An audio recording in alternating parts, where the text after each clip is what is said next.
Hello and welcome again to Sport Unlocked, the podcast giving you the lowdown on the week's sports news. And as the Beijing Olympics conclude, we'll explore the latest on the doping case involving a 15-year-old Russian skater. Also, we'll look at the Chinese local organising committee official who got political over Taiwan.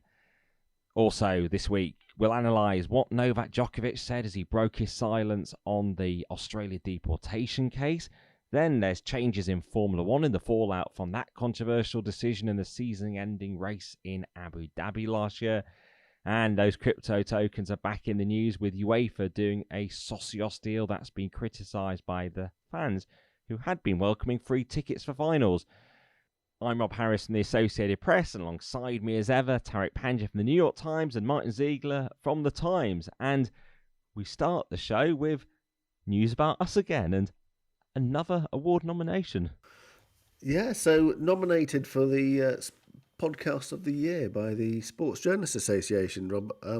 Up against some strong competition, but this is really great news. Really pleased about it, and I think it's testament to your excellent production skills as much as anything else, I have to say. But it does go to show, me, you, and Tariq, we do this. We just, we don't get paid for it. We just do it out of our own interest, and I think it's really nice that we've been sort of recognised in this way. Yeah. Oh, you don't get paid? Oh, have I not mentioned those multi-million pound checks that are coming in? Oh, that our secret sponsorship deals, related party transactions. Yeah, I should declare that. I mean, yeah, it's really nice of them to recognise us in the awards. The fact that the others in the category are Sky, ITV, BBC, The Athletic, and here we are doing it ourselves. And yeah, hopefully, certainly in terms of the feedback we're getting, it's about the strength of the collective and actually, hopefully, the analysis we're all able to bring, as well as the great guests we've been able to bring on as well when we have time between the priority of the day jobs. Yeah. And our listeners in Paraguay probably, they've clearly had a very important role to play in recognising us. Clearly big in terms of their influence on Britain's Sports Journalists Association. And yeah, some good news for us on what's been a pretty stormy week, well, in terms of the weather at least, and it really did affect you too. But the major storms, I was stranded on a train, went on a secret squirrel mission to London on Wednesday. So secret, I couldn't even tell you guys I was going. So it's okay. We had something better, but didn't tell you. We didn't want to tell you, Martin. It was great, Martin. Really good. Okay, yeah. But anyway, so on the way back up to Leeds, I thought I'd made it through the storms, and then just about half an hour from Leeds, the train stopped, and then we didn't move for 2 hours. The overhead power lines had come down, or something had happened there. So yeah, it had. Fortunately, I had Wi-Fi, my Wi-Fi, so I was able to work and stuff, but it wasn't a pleasant experience. Divine intervention for not telling your pals that you're visiting the... Yeah, I did think that, actually. Anyway, busy week, guys. We've had another really busy week. So some people say this pod does dwell perhaps on the negatives of sport. We're a bit cynical, but when we're handed the negativity by sport, it's undoubted that we have to cover those stories. And this is a week that ended with 2 doping cases in the world of athletics. Yeah, and 2 recordings of this podcast as well, Rob, as a result of this, right? Well, we're giving away, this is the bit we're adding on earlier on from the earlier recording. But we'd like to keep you up to date. we have to do that in order to get our shortlisting for various awards, don't we? Up to speed of breaking news. And the news from the Court of Arbitration for Sport was that Britain are losing their silver medal from the 4x100 relay at the Tokyo Olympics. It was a stunning success, came so close to beating the Italians to gold, but CJ Ujar tested positive in the days after the games, well, from the sample taken in Tokyo, and now, for only the 3rd time in Olympic history, Britain has been stripped of a medal for doping. Yeah, I mean, without a doubt, this is Britain's biggest Olympic doping scandal within the national games. Most high profile. UK Athletics had a pretty terrible time. This rounded off an awful games for them. He's said he is a contaminated supplement, But as we know, I think Tarek, that's really no excuse, is it? No, that's the excuse most athletes that have been dinged by a doping positive try to use. In his case, it wasn't just one substance, but two, it seems. The statement from the British Olympic Association, I think, is also quite striking because they've been one of the most outspoken national Olympic associations when it comes to doping. They've said, having spent the last few years retrospectively awarding numerous British athletes with medals that they should have won on the day in Beijing in 2008, London in 2012, and Sochi in 2014, we understand firsthand the hurt and loss doping can cause.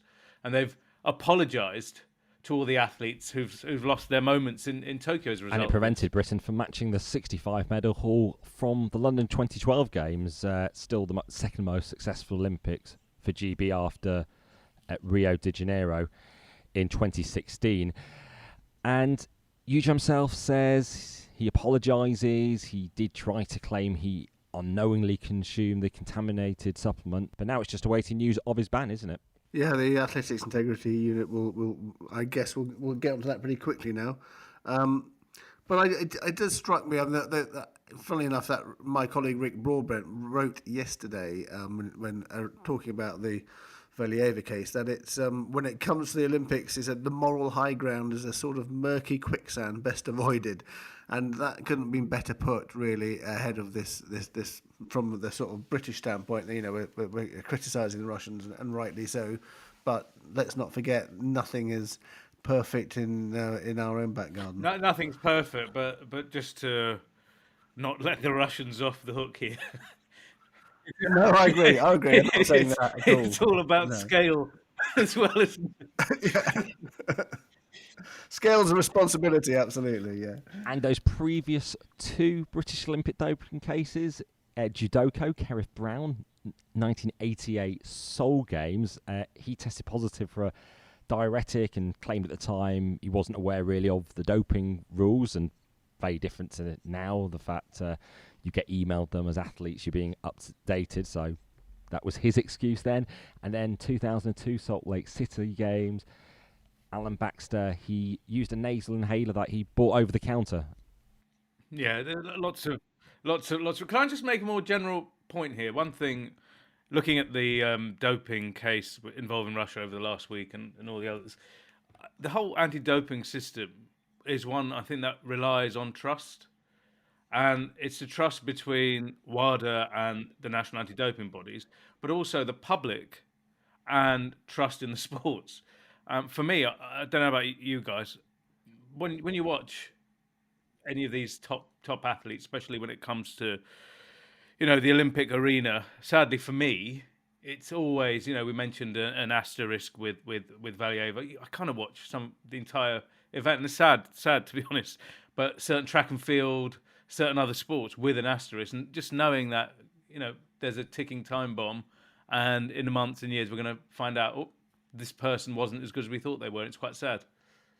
Well, we did see Blessing Okubare, the Nigerian sprinter, competing in Tokyo, but only in the heat, because before she could compete in the semi-finals for the 100 metres, she was suspended. That was after she tested positive for a blood booster EPO as well as a human growth hormone in the weeks ahead of the Games. And now we have the news of her ban, and it's a pretty hefty one at 10 years. Yeah, they've thrown the book at her, haven't they? I mean, multiple doping breaches, refusing to cooperate with the investigation. I mean, the Athletics Integrity Unit, which I have to say I've been quite impressed with in the last couple of years, and they've not held back at all on this. 10 years. I mean, that must be some kind of record. Let it be noted, praise on the pod of a sports body. Give it a few weeks, Rob. Yeah, so this is a big name. Okubare won silver medal at the 2008 Olympics in Beijing, World Championship medals as well. So, yeah, it's what a fall from grace. Absolutely. And the Okubare case is actually interesting for another reason as well. This is the case that led to the first arrest under the US Rodchenkov Act. This is the sprawling act that allows US authorities to arrest members of the entourage of anyone found guilty in a competition anywhere in the world that would involve US athletes, US TV companies. There was a sports performance individual from El Paso who was arrested for supplying the banned substance to Okubare. And now, as you said, half of this punishment, this 10 years for Okubare, is not cooperating with the investigation, not the criminal investigation, but the one by the Athletics Integrity Unit. And there was a lot of evidence gathered from her phone when it was seized in the States when she flew back from Japan, wasn't it? That showed some of the communications. Yeah, that's another example of how these new powers can be used. Well, the final week of the Beijing Olympics has been dominated by the doping case involving the 15-year-old Russian skater Kamila Valieva. News of the positive test for an angina drug only came to light during the games from a sample taken in December after she'd helped Russia win team gold. She was cleared to continue competing in Beijing despite the revelation, and she was leading in the individual competition this week before mistakes led to her finishing fourth.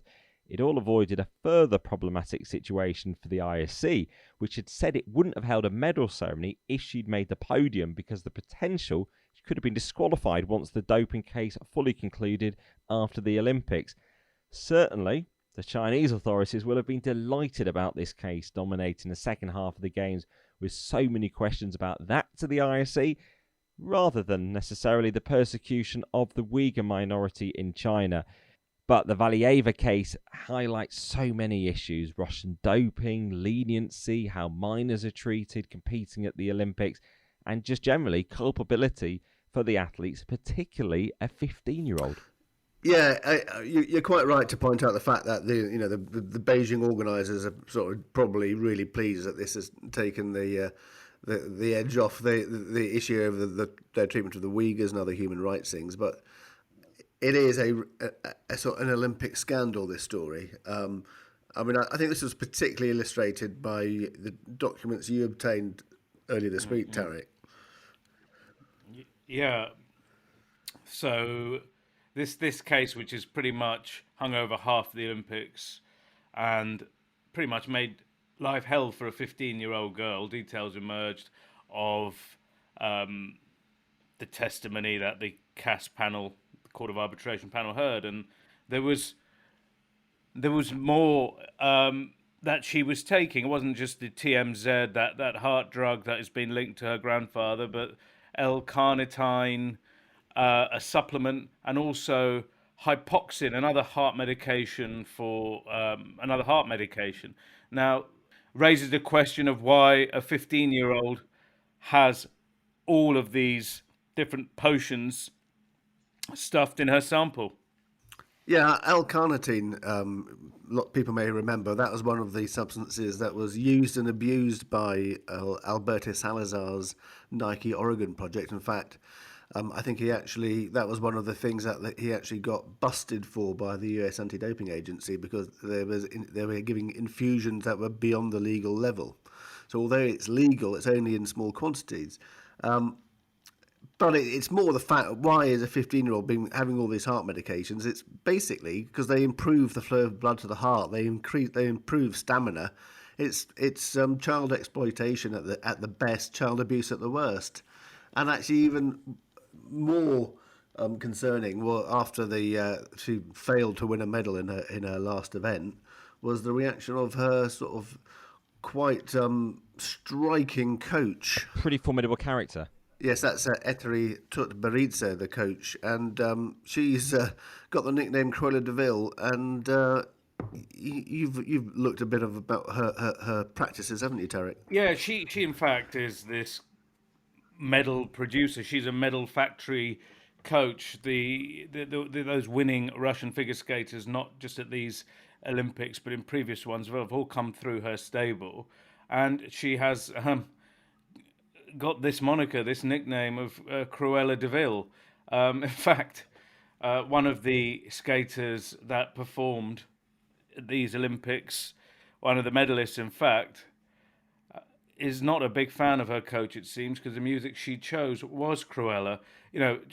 All that sort of lightheartedness aside, again, we're talking about a 15-year-old in this case. The woman who won, or the girl who won, was only 17. And it does bear a lot of scrutiny needs to be borne, on the training program that is producing these athletes. For me, honestly, the worst, one of the worst things, in fact, the worst thing for me watching, the worst sight was the total and dramatic collapse of Kamila Valieva in that final event of the figure skating. Don't forget, she was leading halfway through despite all that strain and pressure, but she slipped and fell to the floor at least twice in her final performance, and there were other mishaps. She tumbled down to fourth, and it was horrible. It was horrible to see her sobbing and sort of wailing at the end of it. And her teammate that won the gold was just looking so glum. These are pictures that no one wants to see. And is this really the Olympics? Is this what sport is about? And it raises a question, Rob, Martin, that why are we having children under so much pressure at the Olympics? And the IC president, Thomas Bach, has been asked about the case, and particularly he's been talking about her coach. But I must say I was very, very disturbed yesterday when I watched the competition on TV. And saw first in her performance how high the pressure on her must have been. And I know from my athlete's time a little bit about pressure. But this pressure is beyond my imagination.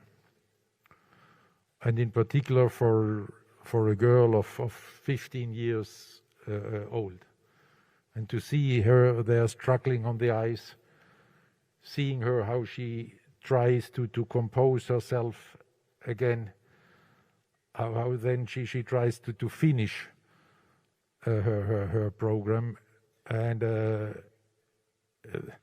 you could, in every movement in the body language, you could feel that this is immense mental stress, and that maybe she would have preferred just to leave the ice and try to leave this story behind her.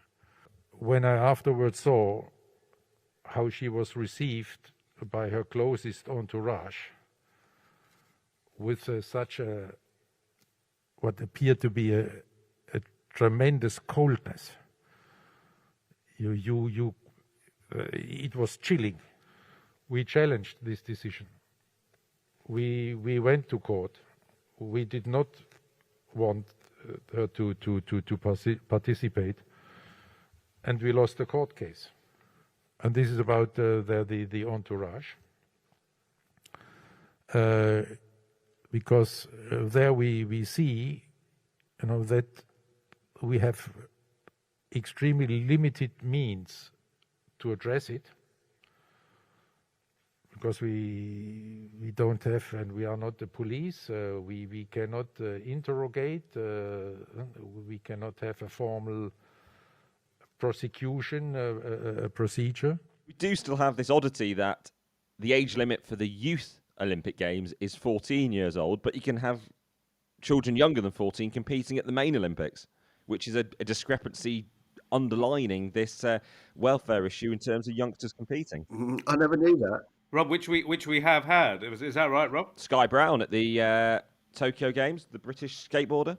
Yeah, I think the gold and silver medalists, in fact, in the skateboard event, were both under the age of 13 or 14, if I remember correctly, as well as Sky Brown. Yeah, I never knew that. That's a weird but very quite interesting fact. If this case eventually does result in a ban, Valieva will only be banned for 2 years rather than 4 maximum, the punishment. What should happen to her career now? I mean, she is going to be associated with this forevermore, but how liable was she personally, and how does she move on from this? Yeah, it's interesting what punishment she'll get, because one of the reasons that she was allowed to compete was that as a minor, she's a so-called protected person and may only get a reprimand. The idea was that a provisional suspension potentially is far harsher than any punishment she may have got. But to your wider point, I just think being in the spotlight so young, the emotional toll this will take on her and has taken, it doesn't bear thinking about the long-term effects on her, not just as a sports person athlete, but as a young girl growing up in the world. And I think more widely, there has to be a focus now that the IOC have to get involved in this sort of treatment of young people by coaches, because if you hear some of the stories about the methods, for example, these skaters, these figure skaters, they're basically not allowed to drink water during the competition. They like swill their mouths out with it, but they don't actually drink it because even adding half a pound of weight is seen as a sort of competitive disadvantage. So I mean, if that's what's happening, that's just to me that's just madness. Did I just come back on something? We've heard those condemnatory words from Thomas Bach there about the actions of the entourage and the coach after the event. But for me, he's been conspicuously missing for the duration of this scandal, and his timing is curious. He's appeared right afterwards. There is no more skating.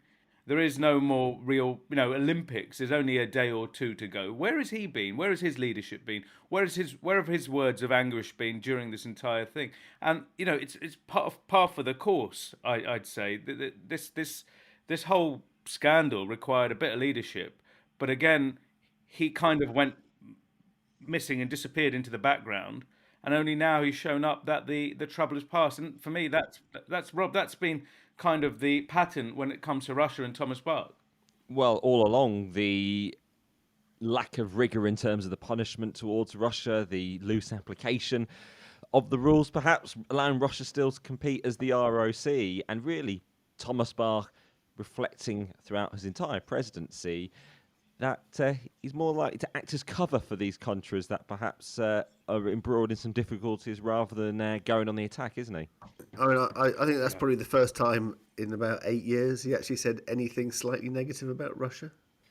Obviously, these have been the games when, as we were mentioning at the start, all the questions about whether they should be taking place in a country the US accused of genocide towards the Uyghur population, and the IOC will have now had for the last week fewer questions about that, but they're obviously getting a lot of questions still from Chinese journalists that are focused on Chinese interests, and also defending China's claim, would you say, towards Taiwan in some of those questions?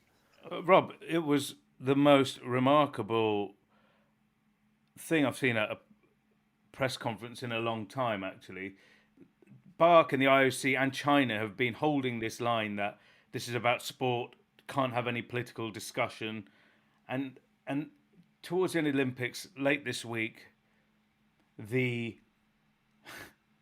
BOCOG, the representative of the Beijing Olympic Committee, the spokeswoman, a lady called Yan Zhirong, launched into what can only be seen as a massively political diatribe statement about China and its place in the world, particularly when it comes to Taiwan.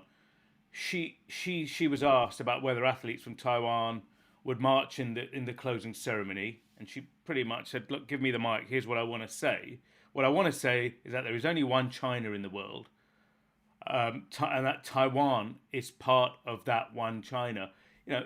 This, she called it an indivisible part of China, and this is completely contrary to the IOC's rules about politics and sport. In fact, Rule 50, the demonstration of political or religious or racial propaganda. And again, finally, at the end of the Olympics, we have Thomas Bach saying, I'm going to get in touch with them immediately after this press conference to ask. But guess what? By the time any of this is resolved, the Olympics are finished. There's not going to be an Olympics in China probably for decades now, long after Thomas Bach is gone. What is the point? Well, let's hear some of that remarkable answer from the Chinese local organising committee spokeswoman Yang Zhirong. You'll hear her speaking in English, and then the translator kicks in. Could I just make some supplementary remarks, because this is something that we really have to take a very solemn position.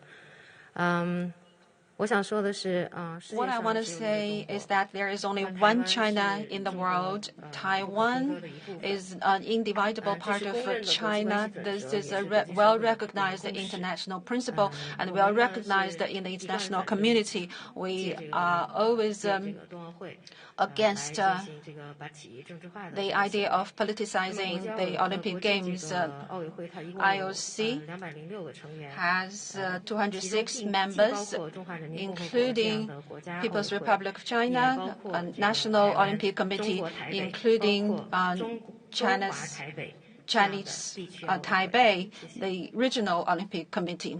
And an interesting role for the IOC spokesman Mark Adams, who's had to sort of deal with all these issues and how he responds without actually attempting to say anything. But in his non-answers, he ends up sort of almost being covering for China. So he gave the answer, these are views of all... So he said there are all sorts of things around the world, but our job is to make sure that the games take place. Is it their job just to make sure that the games go ahead, or actually do they have higher moral duties? Because certainly what we haven't got any clearer out of these games is where is the morality red line in terms of which country would the IOC not take the games to? What would be enough to what would be a barrier? What would be an act of atrocity that would be too much for the IOC? I don't think anything is too much. I think that's been clear through the Russian doping scandal to this. They want these events to take place come hell or high water, whatever the human rights records are. And just to go back on that spokeswoman, Yan Jirong, in that extraordinary press conference, she also weighed into the issue of the Uyghur situation in Xinjiang province. The more than 1 million Uyghurs there detained. And she described that situation as lies. She said, I wish she was asked about that. The IOC, again, has done everything it can not to talk about it, but she didn't. I think these questions are based on lies. Some authorities have already disputed such false information with a lot of solid evidence. You're very welcome to refer to all those evidence and facts. Those are her words. Yet human rights groups and Western governments have described what's going on there as genocide. This is what these games are going to be remembered for, sadly. I can't think of any great sporting moments. Maybe you two can, but we've had this doping controversy and then this taking place against the back of this horrible human rights record. Yeah, I suppose the sporting moments we might even remember are the setbacks like Schifrin. Yeah. I mean, I think unless we're talking about sort of things like terrorist incidents which have affected previous Olympics, there's been nothing like this. The IC actually does perhaps have a more relaxing decade or so now. The fact Paris 2024, Los Angeles 2028, and Brisbane 2032. So perhaps only looking at 2036 now as the next games, in terms of the summer games at the very least, where they would encounter such challenging moments. Perhaps the next games in 2026 are in Milan. They've got organisation issues instead, perhaps more traditional issues facing the Olympics with that. Yeah, it's going to be a sort of a decade of commercial success for the Olympics, I guess, coming up now, and also one which I imagine there won't be nearly so much human rights scrutiny, which I'm sure will become as a relief to the IOC. But it's important that they keep having their feet held to the fire. Yeah, of course, until we get the 2030 Winter Olympics, perhaps in the UAE or Qatar. Yeah, exactly. But Rob. But we have had another example this week of the removal of bidding in the choosing of these mega events. So Brisbane got the 2032 games without any formal process, no contested election. And now Australia has effectively been handed another event, the 2026 Commonwealth Games this week, with exclusive negotiations being entered to with Victoria in Australia. So no formal process, and we've basically got the Commonwealth Games just yo-yoing back between Britain and Australia. So whether that tells us more about lack of interest in the Commonwealth Games hosting, or more about these big events organisers just preferring to be able to do a deal and get it over with. No, it's much more about the fact that very few people want to host it, actually, and I sort of almost laughed when I saw they've entered into a period of exclusive negotiation because no one else has indicated any interest in hosting it. So I think it came as a massive relief to the Commonwealth Games Federation that the Australians were willing to step in. So it's 2014 the UK, 2018 Australia, 2022 UK, 2026 Australia. Is it just going to continue doing that? Maybe Canada may occasionally go in, but otherwise, I think the whole thing needs a bit of a look at that event. 2030 maybe in the metaverse. Well, I was going to say by then, Rob, we talked about this last week. The Commonwealth Games looking at adding esports. This is we're looking at the future. And speaking of the future, Rob, there was a crypto deal announced this week that's caused a bit of disquiet. Yes, I'm sure Alexander Dreyfus would be delighted to have a crypto metaverse games, and it's UEFA this week. The good and bad side, we might say, of UEFA. On Monday, we had UEFA announcing 10,000 free tickets for the Men's Champions League final this season, 5,000 per team, also thousands of free tickets for the Europa Conference League final, the Europa League final, the Women's Champions League final as well. A great moment in terms of solidarity with the fans they were showing and trying to sort of talk about the importance of supporters. Then next day, it was announced by Socios, those fan tokens, that they would be entering into a sponsorship with UEFA. Interestingly, UEFA never tweeted out about this statement. They've never sent it out as a press release. And the only way I could actually find it on the UEFA website was through Google. It wasn't actually showing on any listings within the website itself. Now, why would someone not be wanting to trumpet a deal with Socios? But undoubtedly, because there's a lot of concern around the whole cryptocurrency world, and with due reason. I mean, we've just seen this week McLaren Formula One racing. I think we said a few weeks ago that they'd terminated a deal with Iconic. Now they've dumped Bitchi, which is a Turkish-based cryptocurrency. It sponsors Wolves, Watford football clubs, lots of other things, but they've not paid up on time, from what I understand. So McLaren have just terminated that as well. So it just shows people have bought these tokens, by the way, the McLaren tokens. I mean, Tarek, they're just left holding them.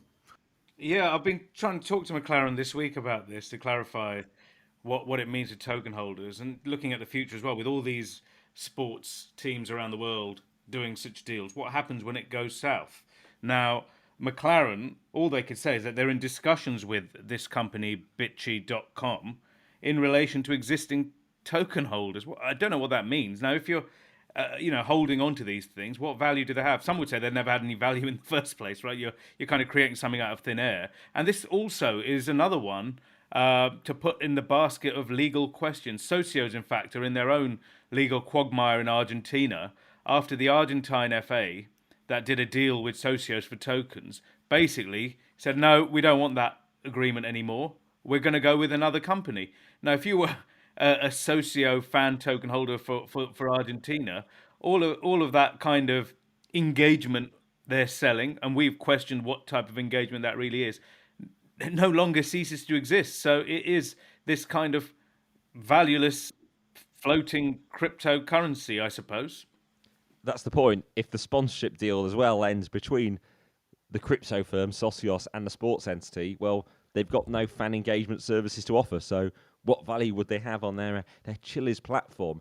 Now, the thing about these UEFA tokens is, which they only made clear slightly after the announcement, was the fact they wouldn't cost anything. But the only way to get one of the tokens was to already have one with a club. So you did have to have you did have to have already invested in these tokens. Yeah, and Martin, this, you could get the sense of the nerviness at UEFA about this. I've spoken to people there who are really unhappy, to be honest, that they've got into this agreement. And also, a funny situation here for me as well. Someone there was kind of around the deal, called up to try and, almost embarrassed to explain that they've done this. And to kind of explain the rationale, saying, look, we don't really understand this space, but it looks like everyone's doing it. It's the future. we're just dipping our toes into it, almost reversing into it. But it just seems in football, any money, wherever it's coming from, it needs to be taken as quickly as possible, and that's not really the No, role for a absolutely. I governing think body. that's quite right. And actually, you're right. It's not just football. The Formula One, they're falling over themselves to get into this. I mean, when I did ask some questions around the McLaren Bitchy thing, someone said, "Oh well, most of the tokens are bought by crypto speculators anyway." Saying so, it doesn't matter because they're not real fans. So, but that's not the idea of it is for fans to buy them. That's what it's sold on. And Alexander Dreyfus, the CEO of Socios, tweeted, "Haters will hate." Now, is he calling fans haters? Because there's a lot of fan groups who were criticising this, so certainly that might show his true colours. I did ask why the statement, which was published on the internet, not just sent out to the media, contained no details of the risks of cryptocurrencies. And amongst the replies, they said, well, this was a corporate PR announcing a partnership. And once I started to say that, no, it was being tweeted out to a wider audience by Dreyfus, it wasn't just a corporate announcement. The comment from the Chile's Socios spokesman was, we have no further comments on these topics. They want to sort of cut off engagement. Nice and opaque, just like a lot of this industry. So UEFA did trumpet they were, as well as giving away these free Champions League finals tickets and the tickets to the other finals, were freezing the prices of Category 3 and 4 tickets for the Champions League final at 180 euros and 70 euros. But one thing was missing, which was, well, what about the top tiers of tickets, Categories 1 and 2? That wasn't in the announcement. And after a bit of asking around, discovered, actually, the prices in Category 2 will be jumping from 450 euros to 490 euros, and Category 1 will be jumping from 600 euros to 690 euros. So pretty steep climb, but I suppose still at least not the thousands of dollars minimum it cost to be at the Super Bowl last weekend. Yeah, I mean, it's actually, the Super Bowl is quite an interesting one. It's actually very, very difficult to find out what the base ticket prices are for the Super Bowl. I've looked into this. It doesn't seem to operate like, for example, a Champions League or a football match. So when you find out how much, what is the cheapest ticket you can get for the Super Bowl, it just sounds like it's all done through secondary ticket agencies, StubHub, Viagogo, that sort of thing. If only we'd known a week ago, we could have flown out to LA to find the answer. Yeah, well, it looks like, Martin, I've noticed all these sports industry, that's the other thing. These sports industry execs seems to be invited to each other's events. Like, I don't know, half a dozen people called or sent videos or pictures of, oh, look, here's me at the Super Bowl. And I wonder how many actual fans end up going to these events. You've got all these hangers-on. In fact, Rob, you had some questions for FIFA this week. We mentioned the Socios guy. He was in the FIFA executive box. He was at the Club World Cup finals, Rob. Yeah, he was posting a picture in the VIP box. He had the VIP lanyard on, and perhaps most significantly, because fans have been called out for this sort of thing, he was wearing a branded face mask, Socios, not a FIFA sponsor, and he was going around the FIFA VIP box taking pictures wearing it, which is a bit of ambush marketing. Eventually did discover he was there with Palmeiras, but still there in the heart of FIFA VIPs, and led to some questions to them. There were FIFA people at the Super Bowl as well, talking about people going along for the show, and also members of the Qatar World Cup organising committee checking it out. But it does seem like more of an entertainment event rather than necessarily packed full of sports aficionados in a way that, I don't know, I think a World Cup final is more a lot of football fans. Yeah. Talking about Abu Dhabi, which we just mentioned there, Rob, interesting news this week relating to that infamous Grand Prix. The finish, that last lap, that dramatic finish that saw Max Verstappen pretty much given the checkered flag by the race director Michael Massey to pass Lewis Hamilton.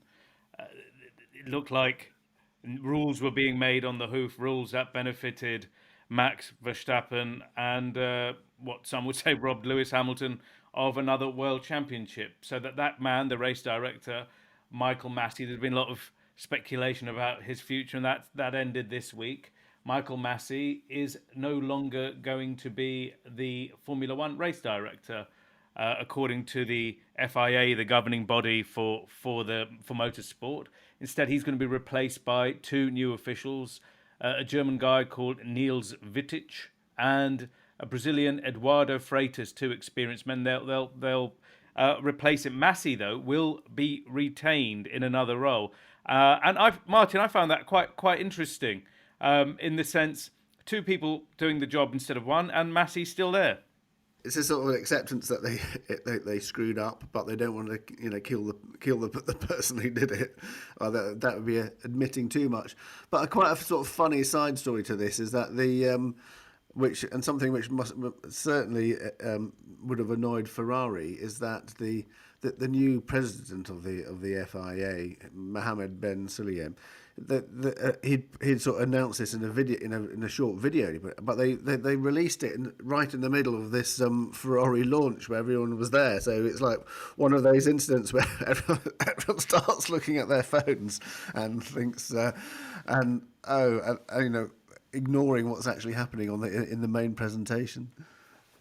We'll need a steward's inquiry there, Martin. It's also a way of keeping Massey inside the tent, isn't it? Yeah, good point, actually. Good point, Rob. Yeah, but also, Rob, that is a good point. I felt we've seen these sports governing bodies, we talk about it every week here.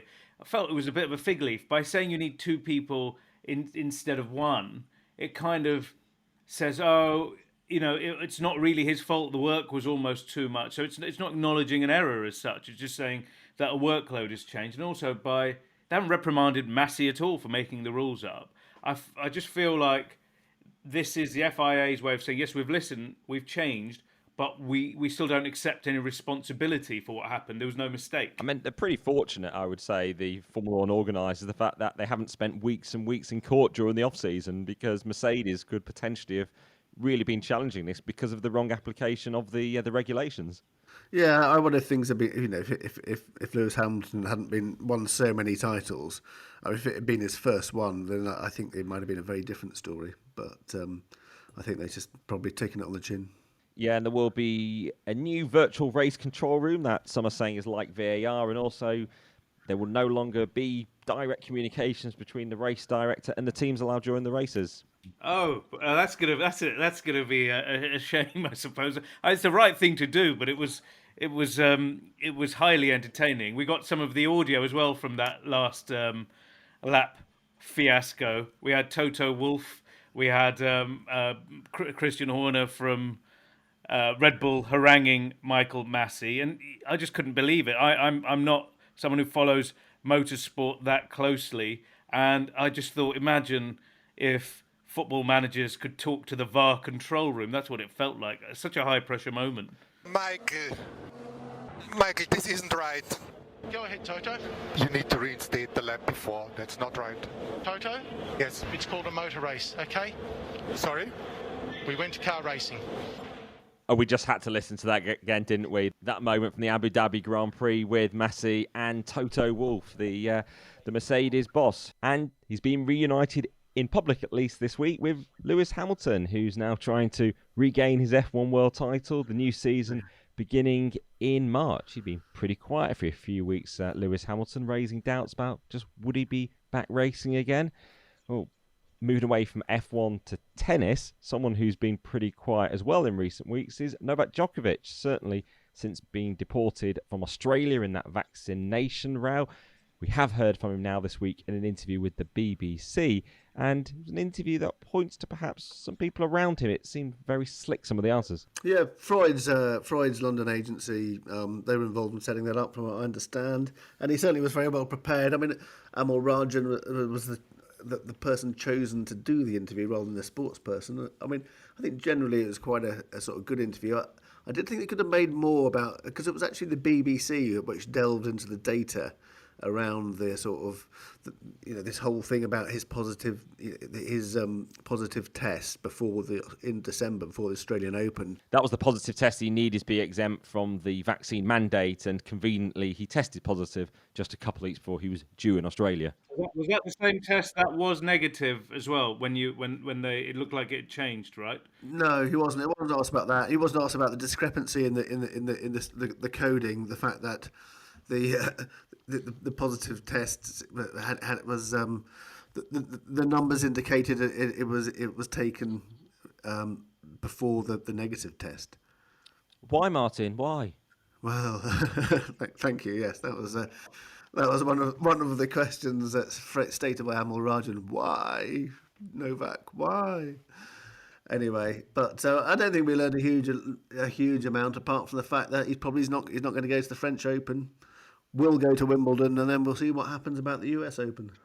Just from a media point of view, it was a win for Rajan, an exclusive for the BBC, and Djokovic got his well-prepped. Djokovic got his points across.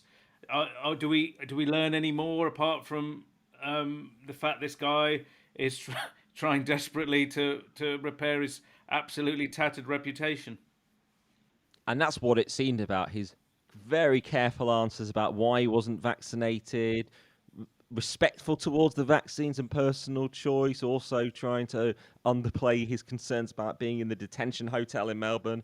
That this was an attempt at sort of moving on, rebuilding his career. But the thing is, vaccine mandates are being lifted all around the world, even more so in the coming weeks and months. So I don't think it's really going to impact him unless sports events themselves impose more rigorous conditions than countries.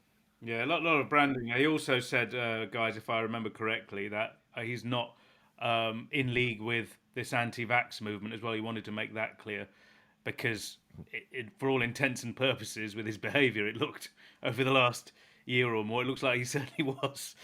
Well, bit of rugby news this week, an empty week in the Six Nations, fallow week, but the debate that seems to re-emerge all the time about which teams exactly are taking part in the Six Nations, because we have Italy, who are absolute no-hopers, and now potentially more talk again of will South Africa replace Italy to join the Six Nations? Yeah, so this story emerged that the South African Rugby Union are keen to join the Six Nations, and so whether that would be an expanded competition to 7 or replacing Italy. So from what I understand is they made this approach in December, said they wanted to join rather than play in this competition with Australia and New Zealand, which would be a sort of fairly, obviously massive thing really. But we've already seen South African club teams joining Northern Hemisphere tournaments, so you may say that it's logical. But Italy would have to agree to be kicked out themselves. That's one issue, and the other thing is, from my understanding, is the Six Nations have already formally responded to South Africa and say they're not interested. So I think that will be kicked into touch, at least for the time being. And I think that the fact that Italy under-20s beat England under-20s is a sign that maybe things might change in the future in terms of their competitiveness. I shouldn't have written off Italy so much, should I? Well, no, I think historically you're right. Historically, you're right, Rob.